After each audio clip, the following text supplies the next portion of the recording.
प्रणाम जी सुंदर साथ जी। हमारी जो ज्ञानपीठ की वेबसाइट www.spgin.org और हमारा जो फेसबुक पेज ज्ञानपीठ का श्री प्राणनाथ ज्ञानपीठ श्री.प्राणनाथ.ज्ञानपीठ, उसमें आज एक बहुत ही अच्छी हमें खबर न्यूज हमारे सुंदर साथ जी ने शेयर की, अनिल भाई ने।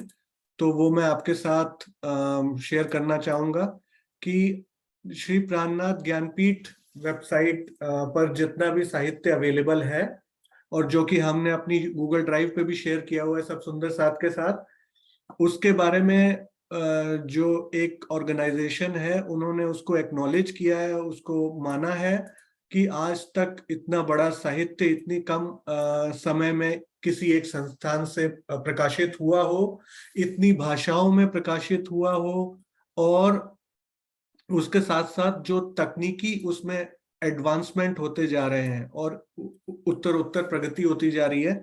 इस प्रकार की उपलब्धि अपने आप में एक रिकॉर्ड बना गई है और इस रिकॉर्ड का नाम इन्होंने इंडियन बुक ऑफ रिकॉर्ड्स में सर्टिफिकेट के द्वारा इसको प्रदान करके इसको एक्नॉलेज किया है कि अब तक इतनी भाषाओं में प्रकाशन ऑनलाइन और पेपर में, पेपर बैक पब्लिकेशंस में किसी भी ऑर्गेनाइजेशन के थ्रू नहीं हुआ है जो आध्यात्मिकता से रिलेटेड हो, जो कि स्पिरिचुअलिटी से रिलेटेड हो। तो ज्ञानपीठ की आपको पता है स्थापना 2005 में श्री राजन स्वामी जी के मार्गदर्शन में हुई थी। सतगुरु के आशीर्वाद से उन्होंने, जैसा कि इस बार वार्षिकोत्सव में बताया 15वें 17वें, कि किस प्रकार वहां पर ट्रैक्टर की भी उपलब्धि नहीं थी, जब वो नहीं थी उनके पास सेवा, और फिर भी वो ज्ञानपीठ उनके सामने खड़ा था और वो मिशन था उनके सामने और सुंदर साथ ने उनमें सेवा की। और साहित्य के क्षेत्र में जो उन्होंने उपलब्धि की है उसकी जो है कंपैरिजन आज की डेट में किसी भी ऑर्गेनाइजेशन में देखें तो वो नहीं मिलेगी। 17 वर्षों में स्वामी जी के द्वारा, अन्य सुंदर साथ आचार्यों के द्वारा, स्टूडेंट्स के सहयोग से जो प्रकाशन हुआ, हिंदी, अंग्रेजी, गुजराती और मुझे लगता है एक दक्षिण भारतीय भाषा में हो चुका है, एक उड़िया भाषा में हो चुका है, एक नेपाली भाषा में हो चुका है, एक पंजाबी में हो चुका है और एक पूर्व उत्तरी भाषा में भी हो चुका है। मुझे अब नाम ध्यान नहीं भाषाओं का। टोटल 7, और ये अभी लिखने में आई हैं। अभी कई कई प्रकाशन और चल रहे हैं पेपर बैक, जो कि पूरे नहीं हुए हैं अन्य भाषाओं में। और इसके साथ साथ जो है वेबसाइट spgin.org, जो वेबसाइट हमारी है उसमें भी 133 भाषाओं में अनुवाद है। आप वेबसाइट पर जाकर इसको पढ़ सकते हैं, सबके साथ शेयर कर सकते हैं। इसी की उपलब्धि में इंडियन बुक ऑफ रिकॉर्ड्स ने सर्टिफिकेट प्रदान किया है और कि इतनी भाषाओं में किसी भी संस्था के द्वारा नहीं अनुवाद किया गया। संपूर्ण ज्ञानपीठ परिवार, सुंदर साथ, सारे जो उससे जुड़े हुए सुंदर साथ हैं, चाहे जूम पे हो, फेसबुक पे हो, यूट्यूब पे हो या फिर वेबसाइट के माध्यम से जुड़े हो, उनके लिए ये अत्यंत गौरव का क्षण है, गौरव का विषय है।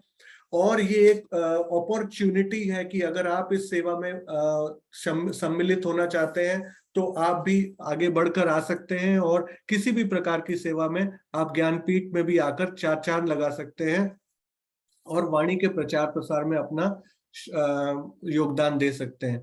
तो इसमें बाकी सब सुंदर साथ ने सहयोग दिया, सबके नाम यहाँ पर सम्मिलित किए गए और इसमें जो खर्चा हो सकता था उसको निशुल्क भाव से, सेवा भाव से तैयार किया गया। तो इसकी फोटोज के रूप में स्वामी जी को जो सर्टिफिकेट मिला है ज्ञानपीठ की तरफ से, सब सुंदर साथ की तरफ से, उसको हम एक बार अवलोकन करेंगे सारे फोटोज का। तो ये चौहान जी और बाबूजी ज्ञानपीठ के जो शुरू से जुड़े हुए हैं, ये उनको मेडल पहनाते हुए स्वामी जी को इंडियन बुक ऑफ रिकॉर्ड्स की तरफ से, ये गोल्डन मेडल जो आप देख सकते हैं, ये मेडल प्रदान करते हुए अधिकारी वहां के। और चौहान जी, ये बुक जिसके अंदर की 2022 में एंट्री मारी गई है ज्ञानपीठ की इंडियन बुक ऑफ रिकॉर्ड्स में, कि इतना कम समय में इतना अधिक साहित्य इतनी अधिक भाषाओं में रिकॉर्ड होकर पब्लिश हुआ हो पेपर बैक में छपकर।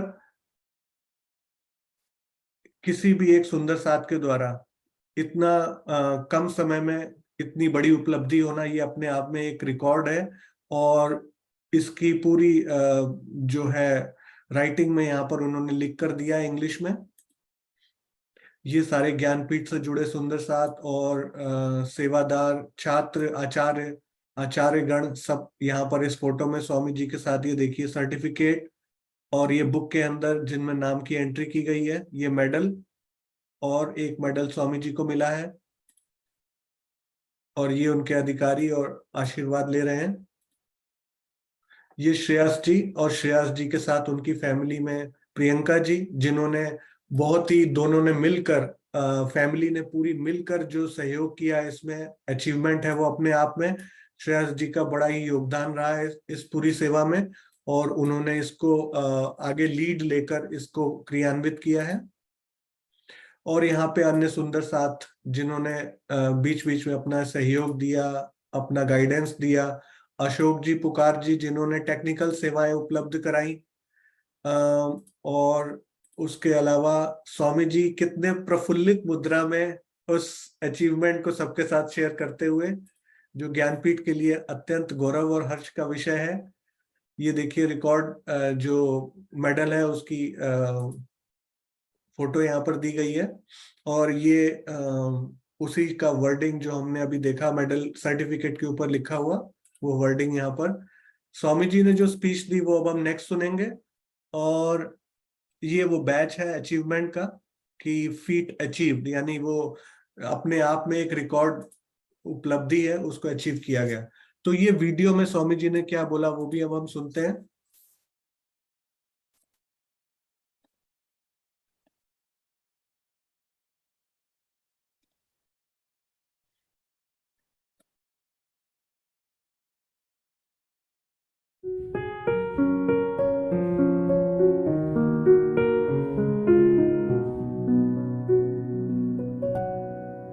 किसी भी महान कार्य में सबका योगदान होता है। श्री प्राणनाथ ज्ञानपीठ सरसवा को ये गौरव प्राप्त हुआ है कि श्रीमुखवाणी, जिसमें 18,758 चौपाइयाँ हैं, और बीतक साहब जिसमें 4,377 चौपाइयाँ हैं, इसकी हिंदी भाषा में अनुवाद हुआ था। अनुवाद क्या कहें, टीका हुई थी। टीका और अनुवाद में अंतर होता है। टीका का अर्थ व्याख्या, संदर्भ, टिप्पणी सब होता है। अनुवाद में केवल शब्द अनुवाद होता है। ये जो वाणी की टीका और बीतक की टीका हुई थी, इसको 133 भाषाओं में अनुवादित करने का गौरव प्राणनाथ ज्ञानपीठ सरसावा को प्राप्त हुआ। हिंदी में, गुजराती में, नेपाली में, इंग्लिश में जो भी टीकाएं हुई थी, उसको 133 भाषाओं में अनुवादित जो किया गया। टाइप करने में ज्ञानपीठ के छोटे छोटे विद्यार्थियों का योगदान है, जो 14, 15, 16 साल की अवस्था में थे, जिन्होंने अपने हाथों से टाइपिंग का काम प्रारंभ किया। लंबे समय अंतराल में ये कार्य अवश्य हुआ, लेकिन जो 133 भाषाओं में अनुवादित कार्य करने का कार्य हुआ, ये मात्र कुछ ही दिनों में हुआ, कुछ माह में हुआ। 2-3 माह लगे थे। और इस कार्य में श्रेयस जी का बहुत बड़ा योगदान है, जिन्होंने अपने तकनीकी ज्ञान के द्वारा वो एक असंभव सा लगने वाला कार्य कर दिया। आज तक बाइबल हो, कुरान हो, वेद हो, गीता हो, किसी भी अन्य ग्रंथ का इतनी भाषाओं में अनुवाद कार्य नहीं हुआ है। जो गूगल से अनुवादित कार्य हुआ है उसमें अवश्य कुछ त्रुटियाँ थोड़ी सी रह गई हैं। उसको थोड़े ही समय के अंदर विश्वास है कि हम उसको दूर कर देंगे, और इस कार्य में ज्ञानपीठ की टीम पूरी संलग्नता से लग जाएगी। सारे संसार को एक बहुत बड़ी उपलब्धि हो जाएगी कि चाहे संस्कृत भाषा में वाणी बीतकी को टिकना देखना चाहे, अरबी में, फारसी में, उर्दू में, जर्मन में, फ्रेंच में, रशियन में, जापानीज में, चाइनीज, किसी भी भाषा में हम चाहें तो वाणी और बीतक की टीका उपलब्ध हो जाएगी। और ये कार्य बहुत सहजता से हो गया। जैसे कि कहते हैं कि चुटकी बजाने में जो कार्य होता है वो कार्य कर दिया गया, जो एक असंभव सा दिखने वाला कार्य था।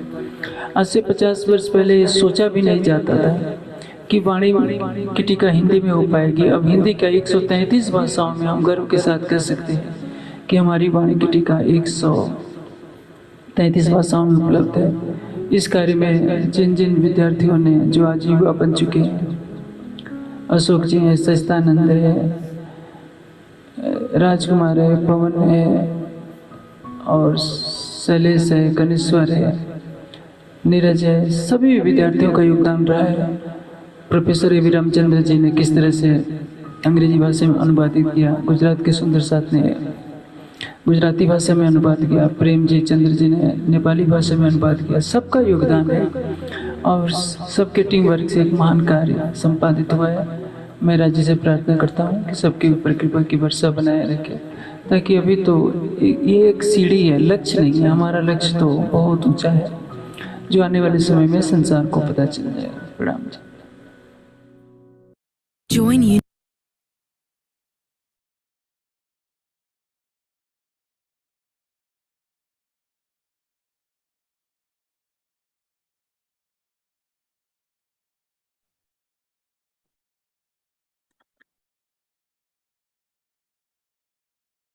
तो सुंदर साथ जी, हमने देखा कि किस प्रकार ये अचीवमेंट अपने आप में पूर्ण हुआ है, और इसमें जो खर्चा हो सकता था उस खर्चे को बचाया गया। किस प्रकार टेक्नोलॉजी का यूज करके स्वामी जी ने और सब सुंदर साथ ने और ज्ञानपीठ के बालकों ने, जो पहले उन्होंने बोला टीन एज में थे, यानी कि जो पहले छात्र बन के आए थे, स्टूडेंट बन के आए 14-15 साल की आयु में, हमने स्वयं देखा था ज्ञानपीठ में किस प्रकार वो टाइपराइटर पे टाइप कर रहे होते थे।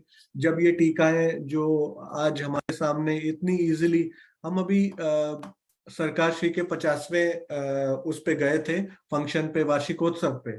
तो रतनपुरी में जो सरकार श्री का मुझे लगा कि मेन हमें जो हाईलाइट होना चाहिए था वो ये था कि किस प्रकार वाणी जो एक घर में उपलब्ध नहीं होती थी, आज घर घर में प्रिंटेड वर्जन में उपलब्ध है। उसका श्रेय जो है वो सतगुरु को जाता है, सरकार श्री को जाता है कि उन्होंने वाणी को घर घर पहुंचाया प्रिंटेड फॉर्म में।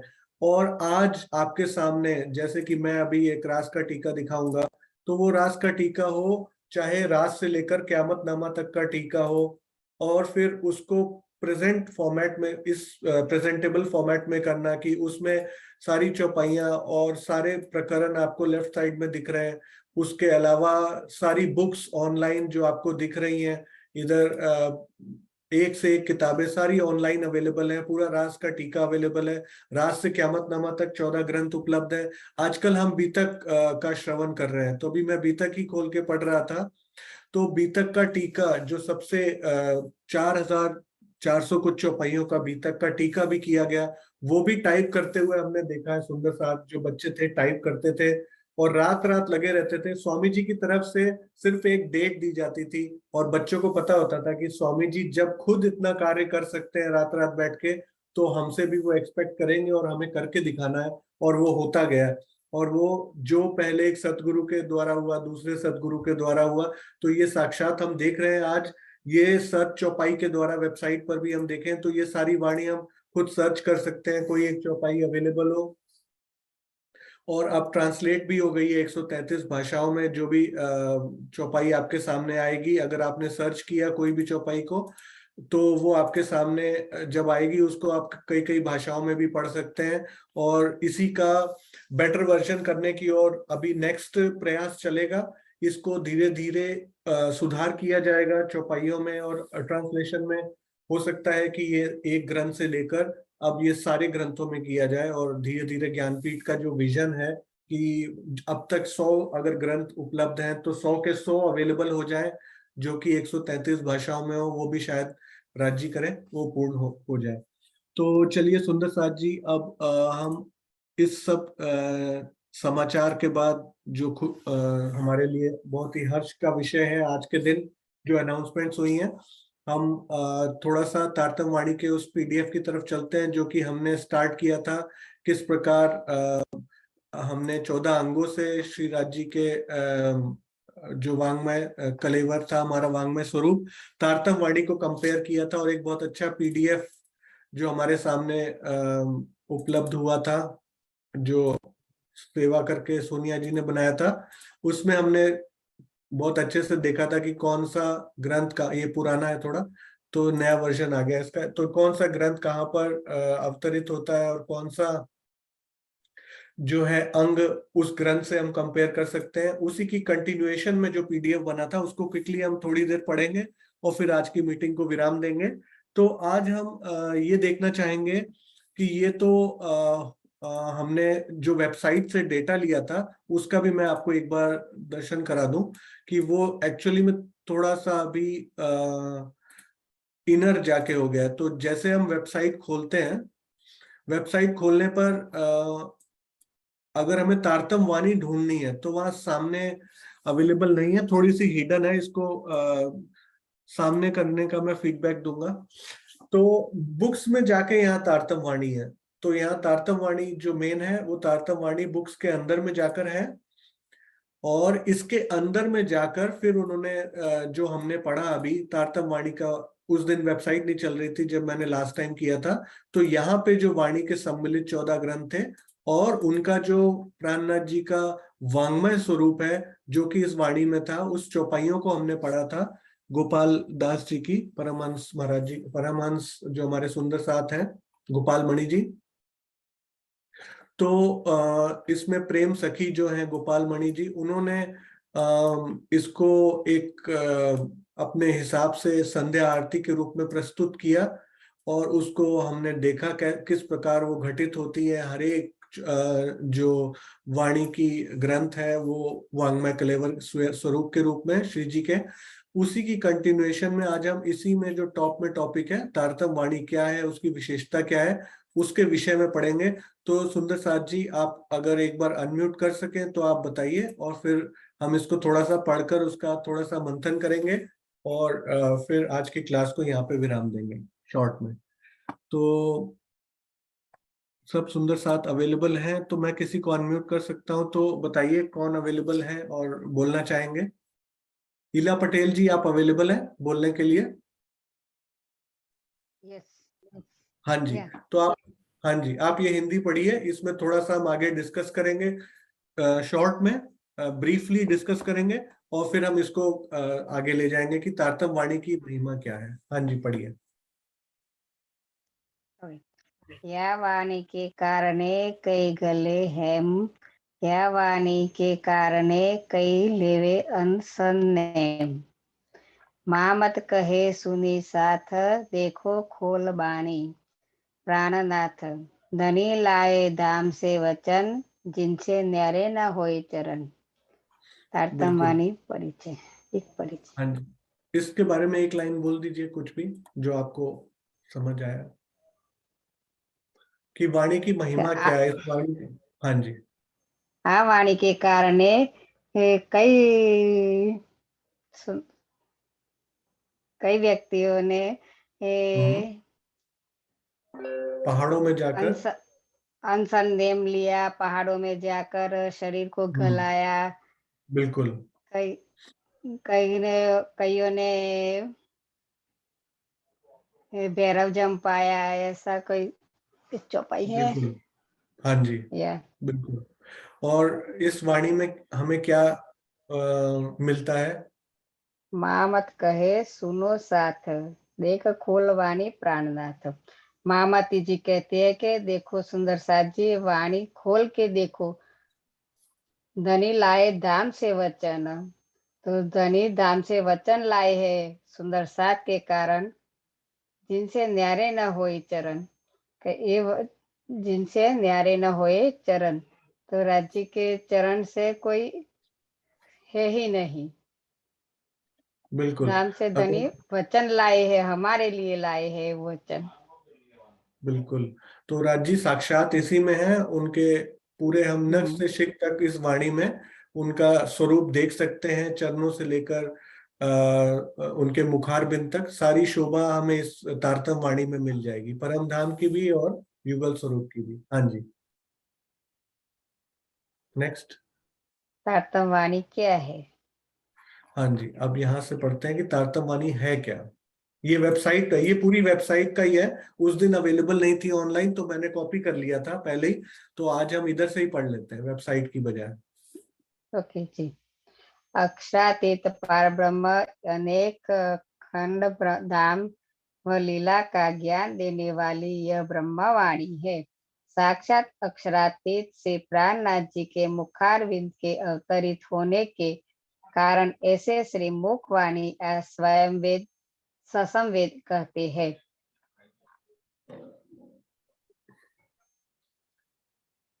अंधकार अंत- को ठीक। चीर कर अखंड धाम का प्रकाश प्रकुटित करने वाली यह विद्या को तारतम्य वाणी में भी कहते हैं, तारतम्य वाणी भी कहते हैं। इसका एक नाम श्री कुलजम स्वरूप साहिब भी है, जिसे बोलचाल की भाषा श्री कुलजम स्वरूप साहिब कहते हैं। तो ये सारे नाम हैं जो श्री प्राणनाथ जी के मुखारविंद से अवतरित हुए हैं। प्रथम वेद, क्योंकि वो उनके मुख से अवतरित हुआ है, और इसी प्रकार ये ज्ञान देती है, अखंड का ज्ञान देती है। तो ये प्रकाश हृदय में प्रस्फुटित होता है, तारतम्य वाणी और कुलजुम स्वरूप, जो बोलचाल में कुलजम स्वरूप बोलते हैं। हाँ जी, नेक्स्ट। श्री कुलजम स्वरूप साहिब का ज्ञान इस संसार में विद्यमान औपचारिक ग्रंथ, वेदादित अनेक व्याख्यान ग्रंथ तथा महापुरुषों की वाणी से भिन्न है। श्रेष्ठतम ग्रंथ भी अधिक से अधिक जिब्रील फरिश्ते या अक्षर ब्रह्म की कृपा से बोले गए हैं, जबकि यह वाणी स्वयं युगल स्वरूप अक्षरातीत द्वारा कही गई है। इसमें कहीं भी मानवीय बुद्धि, स्वाभाविक बुद्धि का प्रवेश नहीं है। तो यहाँ पर ये बताया कि जो भी वेद अपौरुषेय ग्रंथ, मतलब जो वेद वगैरह हैं, जो हमारे अखंड का ज्ञान देते हैं, वो भी जो है उनमें भी परम धाम संबंधी चिन्ह बताए गए, साइंस बताए गए, लेकिन पूरी व्याख्या नहीं है। और जो उसके व्याख्या ग्रंथ हैं वेदों के, और जितने भी और भी वाणी महापुरुषों के द्वारा अवतरित हुई है, उसमें भी और इसमें अंतर है, क्योंकि ये वाणी जो है स्वयं अक्षरातीत के आवेश स्वरूप द्वारा कही गई है, जबकि जो बाकी ग्रंथ हैं वो किसी न किसी महापुरुष के द्वारा अवतरित हुए हैं। और उसमें जो है परम धाम की बातों को शॉर्ट में समझाया गया, तो अगर समझाया गया तो जिब्रील फरिश्ते के द्वारा, जोश फरिश्ते के द्वारा समझाया गया होगा। अन्यथा वो ग्रंथ स्वप्न की बुद्धि के ग्रंथ माने जाएंगे, जो कि मानवीय सोच के द्वारा वो होते हैं, पैदा होते हैं। हाँ जी। वाणी मेरे पीयू की न्यारी जो संसार, निराकार के पार ते तीन पार के भी पार। प्रकाश हिंदुस्तानी प्रकरण 37-3। इंद्रावती जी की आत्मा स्वयं इस वाणी का परिचय देते हुए कहती है कि यह वाणी मेरे प्रीतम से प्राणनाथ जी ने कही है, जो इस संसार से परे का ज्ञान देती है। इस वाणी में निहित ज्ञान निराकार से परे अखंड योग माया से परे अक्षर ब्रह्म तथा इनसे भी परे अक्षरातीत से प्राणनाथ जी का ज्ञान देती है। हाँ जी। तो ये वाणी मेरे पीयू की, तो यहाँ पर इंद्रावती की आत्मा कौन बोल रहा है? ये चरण को इंद्रावती की आत्मा बोल इंद्रावती रही है। जी। हाँ जी। तो जैसे वाणी अवतरित होती है मिहिर राज के, फिर इंद्रावती के, फिर महामती के, और फिर लास्ट में उसको जब संपूर्ण शोभा मिल जाती है पांचों स्वरूप की, तो फिर वो महामती के रूप में। तो पहले इंद्रावती की जब वो दी जाती है कि वाणी इंद्रावती के द्वारा है या मिहिर राज की छाप आएगी, तो वैसे भी अगर आप देखो, इंद्रावती की आत्मा जब तक है अपने स्वरूप की उसको जो आत्म स्वरूप मान रही है, तो वो ये क्लियरली बोल रही है कि ये वाणी जो है प्राणनाथ जी ने कही है। जबकि वाणी में इंद्रावती को ही प्राणनाथ, इंद्रावती के में अंगे संगे, वाणी ने इंद्रावती को, अक्षरातीत ने इंद्रावती मारो को ही अपनी शोभा दे दी है, लेकिन इंद्रावती क्या बोल रही है उसकी आत्मा कि ये वाणी मेरे प्राणनाथ की है, मेरे प्रियतम की है, मेरे प्राणेश्वर की है। तो ये वाणी जो है ये कहने वाले कौन है? अक्षरातीत का आवेश स्वरूप, स्वयं राज्य के आवेश स्वरूप द्वारा कही गई है और परे का ज्ञान दे रही है, तो वो इससे पहले कोई दे नहीं पाया। हाँ जी। संवत 1712 में युगल स्वरूप अक्षरातीत श्री राज जी व इनकी आनंद अंग श्री श्यामा जी श्री देवचंद्र जी के तन में जो त्याग कर श्री महराज आत्मा श्री इंद्रावती जी के तन में आकर विराजमान हो गई। तत्पश्चात ब्रह्मवाणी की कुलजम स्वरूप का अवतरण पूर्ण ब्रह्म अक्षरातीत के श्री मुख से प्रारंभ हो गया, जिससे साथ बैठे अन्य सुंदर साथ लिखते गए। तो ये हम अभी तक में अच्छे से देख चुके हैं 1712 का प्रसंग, और उसके बाद जब वो मिहिराज के धाम हृदय में आ जाते हैं, इंद्रावती के हृदय में, तो गुलजम स्वरूप का अवतरण शुरू हो जाता है। रास प्रकाश खटरुति का विरह में जब वो तड़पते हैं, उसके बाद रास प्रकाश और खटरुति और कलश की 2 चौपाइयां उतरती हैं हबसा में। ये सब हम प्रसंग देख चुके हैं, करेक्ट? हाँ जी, ये पढ़िए लास्ट। श्री मुखवाणी का अवतरण काल संवत 1712 से 1751 तक। संवत 1712 से जो वाणी गुप्त रूप से उतरनी प्रारंभ हुई, इससे महराज जी की छाप है। संवत 1715 से हफ्से में प्रत्यक्ष रूप से ब्रह्मवाणी का अवतरण प्रारंभ हुआ, जिसमें इंद्रावती की छाप है। संवत 1732 से महामती के नाम से ब्रह्मवाणी उतरनी प्रारंभ हो गई। तो ये वही बताया है, स्टेजेस बढ़ती गई हैं। पहले वो मिहिर राज की छाप है, फिर उसके बाद इंद्रावती की छाप है, और उसके बाद महामती की स्टेज बढ़ती गई। तो वही जो पहले मिहिर राज के नाम से उतर रही है 1712 से गुप्त रूप से, वो किरंतन के प्रकरण भी उतरे हैं शायद उसमें, और फिर 1715 में जो सबके सामने प्रत्यक्ष हुआ, उसमें जो रास में प्रकाश में और खटरुति में विरह जो बताया गया, और फिर कलश की 2 चौपाइयां, और उसको 1715 से लेकर 1732 इंद्रावती की आत्मा के द्वारा उसमें उसका छाप है। उसके बाद 32 से लेकर जितनी भी वाणी 51 तक आई, मार्फत सागर लास्ट था, वो सारी जो है महामती के नाम से उतरी है ब्रह्मवाणी, करेक्ट? प्रणाम जी इला जी, प्रणाम जी। प्रणाम जी। प्रणाम। प्रणाम पहली जी। हाँ बार जी, पढ़ा, कोई भूल हो तो माफ कर। नहीं बहुत अच्छा पढ़ा आपने, इंटरनेट भी सही था आपका। प्रणाम जी। ओके, जयश्री प्रणाम जी। बहन। प्रणाम जी। प्रणाम जी। जयश्री बहन, आप अनम्यूट कर सकते हैं अगर तो कर लीजिए।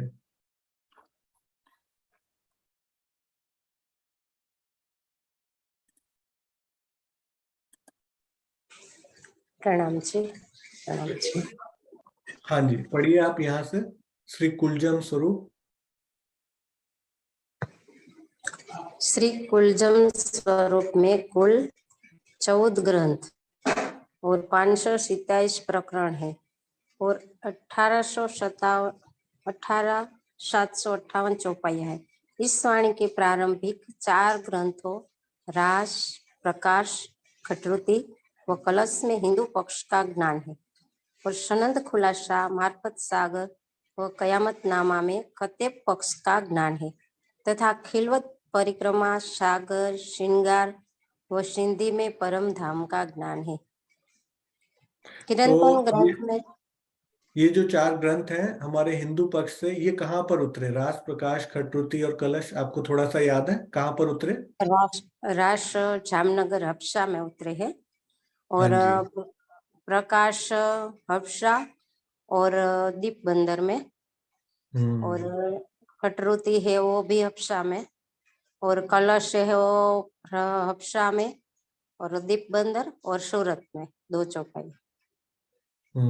और ये जो हमारे कतेब पक्ष है सनंत, ये अनूप शहर में कहाँ पे? अनूप, हाँ अनूप शहर में। हाँ जी। और खुलासा मार्फत सागर क़यामतनामा ये पन्ना जी में। ये पन्ना जी में। हाँ जी। और खिलवत परिक्रमा सागर श्रृंगार सिंधी तो पूरी की पूरी परिक्रमा पन्ना जी ये में ही। पन्ना जी में, पन्ना जी में। अब पहले तो ये, और प्रकाश का हिंदुस्तानी और कलश का हिंदुस्तानी भी अनूप वो शहर में शायद हुआ है। अनूप शहर में। और इसमें जो 14 अंग है वो भी रास में चरण है। तो सबसे लास्ट में सिंधी में क्या है? सिंधी कौन सी है? सिंधी किसका वो है? अपने नाक। नाक, नाक को। जैसे वो बोलते हैं ना, सिंधी हमारी नाक है। क्यों? सिंधी हमारी वो है, क्या बोलते हैं उसको, जैसे मेरी नाक है हाँ ना, मेरी नाक हाँ, ऊंची रख रहनी चाहिए। नाक हमको नाक तो कटना सिंधी चाहिए। हमारी नाक है। हाँ जी। किरंतन ग्रंथ में में किरंतन ग्रंथ में सभी विषय का सम्मिश्रण है। सम्मिश्रण है। तो किरंतन ग्रंथ को किससे कंपेयर किया गया था? कौन से अंग से, याद है आपको? हाँ अभी याद कर लेते हैं। याद कीजिए। सारी चीजों का मिश्रण किधर मिलेगा? सारी चीजों का मिश्रण। कर किरंतन सो है, हाथ हाथ। हाँ, कर हाथ में किरंतन जो है, सारे काम हम और हाथ से ही करते हैं ना। तो सारे काम हाथ से करने का मतलब है कि किरंतन में सारे विषयों का समावेश है। हिंदू पक्ष हो, तैव पक्ष हो, चितवनी हो, चाहे वो किसी को प्रबोधित करने के लिए उतरी हो, चाहे जीव को प्रबोध हो, आत्मा को प्रबोध हो, धाम चलने का प्रसंग हो, मिहिरराज की छाप हो, इंद्रावती की छाप हो, महामती की छाप हो, किरंतन में आपको सब कुछ मिलेगा। करेक्ट? हाँ जी। बिना हिसाबे बोलिया मैंने सकल जहान, सबको सुगम जान के कहूँ जी हिंदुस्तान। सनंत की चौपाई है, एक प्रकरण 15वीं चौपाई। हाँ जी। श्री महामती जी कहती है कि इस संसार में बहुत सारी बोलियां भाषाएं हैं, परंतु इनमें हिंदुस्तानी भाषा को सबसे सरल जानकर इस भाषा में ही अपनी वाणी कहूंगी। यह ज्ञान हिंदुस्तानी भाषा में ही अवतरित हुआ, जिससे अभिप्राय भारत में बोली जाने वाली प्रादेशिक भाषाओं से है।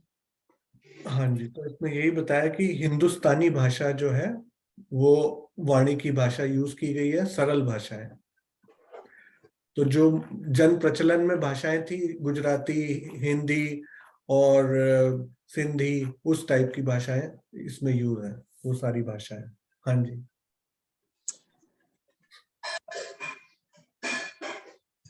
अक्षरातीत श्री राज्य के हृदय में ज्ञान के अनंत सागर है। उनकी एक बूंद महामती जी के धाम हृदय में आई, जो सागर का स्वरूप बन गई। ज्ञान के सागर के रूप में यह तारतम वाणी है, जो मार्फत के ज्ञान का सूर्य है। यह ब्रह्मवाणी सबके हृदय में ब्रह्म ज्ञान का उजाला करती है। हाँ जी।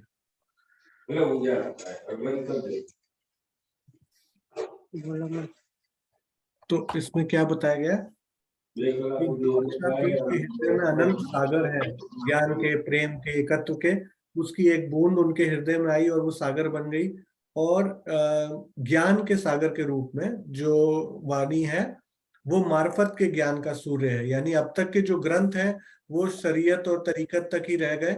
मार्फत और हकीकत का ज्ञान और सबको जोड़ने वाला, सारे ग्रंथों को जोड़ने का काम तारतम वाणी करती है और ब्रह्म ज्ञान का उजाला करती है, क्योंकि इससे पहले के ज्ञान स्वप्न की बुद्धि के माने जाएंगे।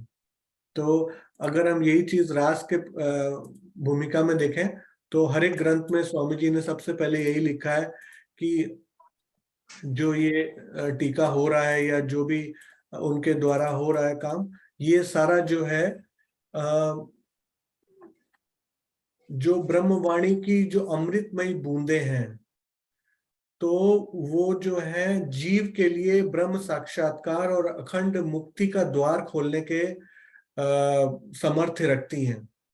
मतलब कि एक चौपाई भी अगर कोई व्यक्ति ग्रहण कर ले तो उसके अंदर अखंड का ज्ञान प्रवेश कर जाएगा और वो ब्रह्म साक्षात्कार की तरफ जुड़ जाएगा और वो इस संसार को स्वप्नवत मानकर लात मार देगा। और इसी प्रकार इसी चीज को ध्यान में रखते हुए स्वामी जी ने लिखा है कि इसी स्टार्टिंग में लिखा होता है कि जो अक्षरातीत के हृदय में ज्ञान के अनंत सागर हैं और वो एक बूंद महामती के धाम हृदय में आती है तो सागर बन जाती है, नूर सागर सूर मार्फत सब दिलों कर सी रोशन। मतलब कि ये जो वाणी है ये मार्फत के ज्ञान का सूर्य है और सबके हृदय में ब्रह्म ज्ञान का उजाला कर। हाँ जी, ये पूरा का पूरा यहीं पे ही है, उसी पीडीएफ में सेम। ठीक है, प्रणाम जी, जय श्री बहन। श्रीनिवास जी आप बताइए इसके बारे में, इसके बारे में पढ़िए आप, ज्ञान की विशेषताओं के बारे में। उपनिषद में कहा गया है कि पराविद्या के द्वारा ही अक्षर ब्रह्म को जाना जाता है। मुंह से क्या बना? ये मुंडक उपनिषद है, उसका प्रसंग 1 और 5 वर्ष तो पाइए।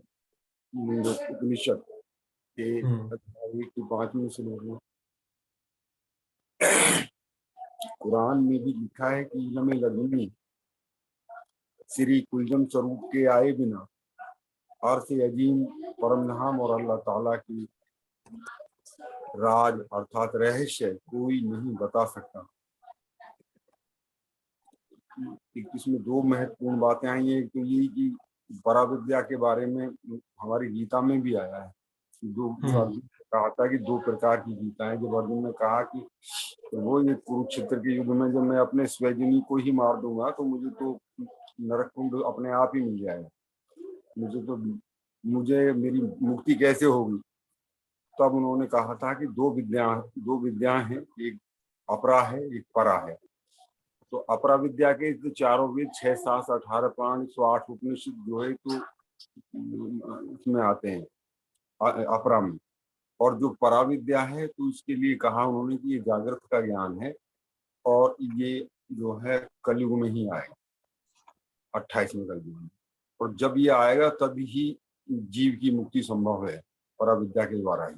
बिना पराविद्या के किसी की भी मुक्ति नहीं होती है। क्योंकि इसका मतलब है कि किसी भी सतयुग में 28 बार सतयुग हो चुका है, त्रेता भी 28 बार हो चुके हैं, द्वापर भी 28 बार बीत चुका है और अब 28वां कलयुग चल रहा है। अभी तक जो है इसी पराविद्या की वजह से ही, ब्रह्म ज्ञान की वजह से ही किसी की मुक्ति नहीं हुई। अब ये आ गया है।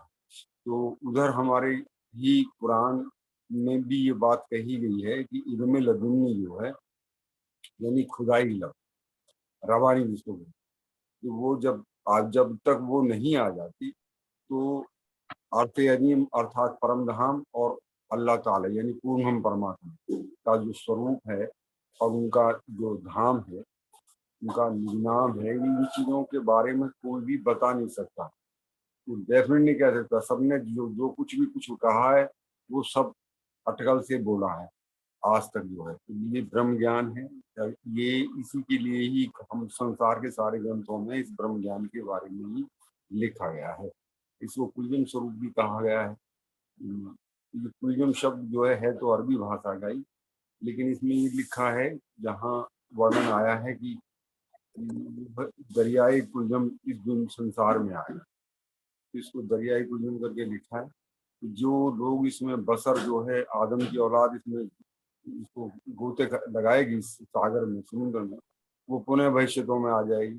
तो ये वही इसका कुलजम का एक दूसरा अर्थ ये कि समस्त ग्रंथों, रामचंद्र जी ने भी पूछा था, रामचंद्र जी ने भविष्य दीपिका ग्रंथ में कहा था, पूछा राम वशिष्ठ प्रति महामती जब था, तो उन्होंने उनसे पूछा था कि आप हमारे कुल गुरु हैं, कृपया करके हमें ये बताएं कि संसार जगत में जो है महामती कौन है।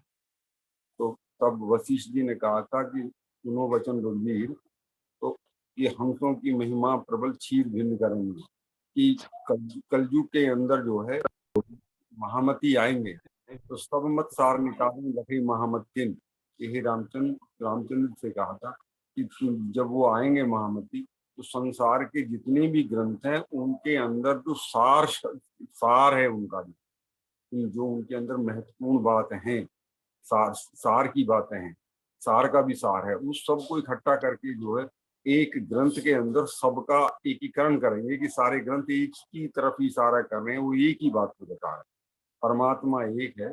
इसलिए संसार के सारे ग्रंथ जो कह रहे हैं वो सत्य कह रहे हैं, उनका सबका सार निकाल करके रखेंगे तो उस ग्रंथ का नाम जो है श्री कुंजम स्वरूप सागर बनेगा। श्री कुंजम स्वरूप जो है उसी का नाम होगा। ये इसी अभी तक इतना ही वर्णन किया गया। हाँ जी, इसमें बताया कि जो हिंदू धर्म ग्रंथों के मुंडक उपनिषद हैं उसमें भी परा विद्या चाहिए, उसमें अक्षर ब्रह्म को जानने के लिए। अभी उसमें अक्षरातीत की बात ही नहीं की जा रही, अक्षर ब्रह्म को जानने के लिए भी परा विद्या ही चाहिए। और कुरान में लिखा है कि जो मार्फत का इल्म आएगा वो सिर्फ अल्लाह ताला आएंगे, आखिरी मोहम्मद लाएंगे, और वो इल्म लदुन्नी जो होगा वो जब आएगा तो उससे जो 90,000 हरफ बात हुए थे उसके जो 30,000 रह गए थे वो मार्फत के जो हरफ हैं, वो भेद हैं, वो रहस्य जो स्वयं अक्षरातीत ही खोलेगा और कोई नहीं बता पाएगा। तो इसी का एक मुंडक उपनिषद मैं देख रहा था, तो मैं क्विकली उसको दिखाऊंगा। उपनिषद.org.in ये बहुत अच्छी वेबसाइट है, अगर आप इसको देखना चाहें तो आप इसका अवलोकन कर सकते हैं। उपनिषद.org.in और फिर /उपनिषद, और इसके अंदर में हम चले गए चैप्टर उसके अंदर 4115, यानी ये मुंडक उपनिषद जो है उसकी सीक्वेंसिंग की है। तो ये 4th उपनिषद है इस वेबसाइट का, और उसका जो प्रथम मुंडक है वो 1 हो गया, फिर नेक्स्ट 1 मतलब उसका जो खंड हो गया, और फिर उसकी जो चौपाई है वो 5 हो गई। तो इस प्रकार ये वेबसाइट में बहुत अच्छे से इसको एक सीक्वेंस के अंदर एक एक चौपाई को डाला गया है। तो क्विकली हम इसको पढ़ेंगे और फिर इसके बाद मीटिंग कंक्लूड करेंगे। तो ये चौपाई इसमें बहुत अच्छी वेबसाइट में ना गा के भी सुनाई गई है, तो हम इसका थोड़ा सा सुनते हैं क्या बोला है।